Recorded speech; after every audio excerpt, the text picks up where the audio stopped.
मृदा क्षरण का मतलब क्या? मिट्टी के कणों का एक स्थान से टूटकर दूसरे स्थान पर चले जाना ही क्या कहलाता है? क्षरण कहलाता है। क्या कहलाता है? क्षरण कहलाता है। आपके पीएटी एग्जाम में ये क्वेश्चन बार बार पूछा, 2024 में पूछा गया है, 2025 में पूछा गया है ना। क्रम में जमाइए। तो इनके जो प्रकार हैं, तो मृदा क्षरण के दो कारक हैं। मृदा क्षरण के कितने कारक? दो कारक होते हैं। एक होता है जल, दूसरा होता है वायु। जल के द्वारा क्षरण होगा उसको जल क्षरण बोलेंगे या वाटर इरोजन बोलते हैं। अगर वायु के द्वारा क्षरण हो रहा है उसको क्या बोलेंगे? वायु क्षरण या फिर विंड इरोजन कहते हैं।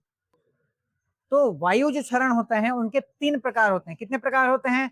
तीन स्टेप में वायु क्षरण होता है। ठीक है, पहला समझिएगा सरफेस क्रीप, सतह सर्पण। सतह सर्पण का सिंपल मतलब होता है, एग्जांपल की बात करते हैं, है ना। ठीक है, जैसे आपने देखा होगा, आपने कोई भारी वस्तु, जैसे गैस सिलेंडर की बात करते हैं, अभी चर्चा में है गैस सिलेंडर, है ना। आप जैसे गैस सिलेंडर को उठा नहीं पाते हो तो क्या करते हो? उसको ढुलगाते हुए लेके जाते हो, क्योंकि वो क्या है? भारी है ना। आप में वो क्षमता नहीं है कि उसको उठा सको। सेम उसी प्रकार यहाँ पे मिट्टी का कण क्या रहता है जी? सॉइल पार्टिकल क्या रहता है? ज्यादा भारी रहता है।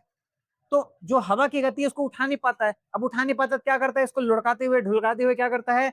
आगे बढ़ाता है ना। ये कहलाता है आपका सरफेस क्रीप। क्या कहलाता है? Surface creep. दूसरा बात करते हैं साल्टेशन। क्या होता है?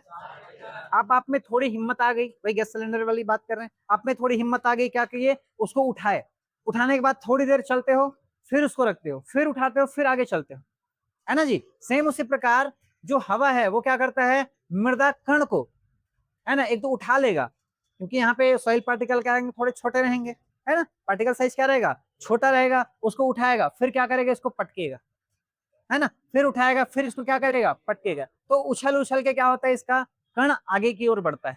ठीक है, ये कहलाता है आपका साल्टेशन। तो मृदा कण क्या होते हैं, है ना, एक स्थान से दूसरे स्थान क्या है? उछल उछल कर जाते हैं। क्या कहलाता है आपका? साल्टेशन। क्या कहलाएगा जी?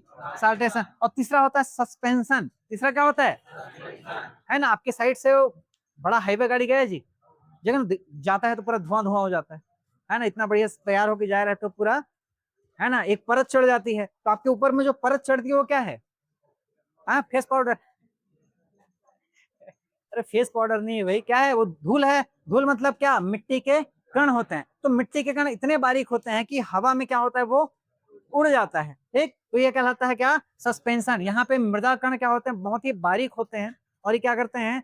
कई सौ, है ना, किलोमीटर तक। जब बौंडर आता है, देखा ना, भूत बोलते हो, जब बौंडर आता है तो क्या करता है? उसको एक स्थान से दूसरे स्थान उड़ा के ले जाता है। इसको क्या बोलते हैं?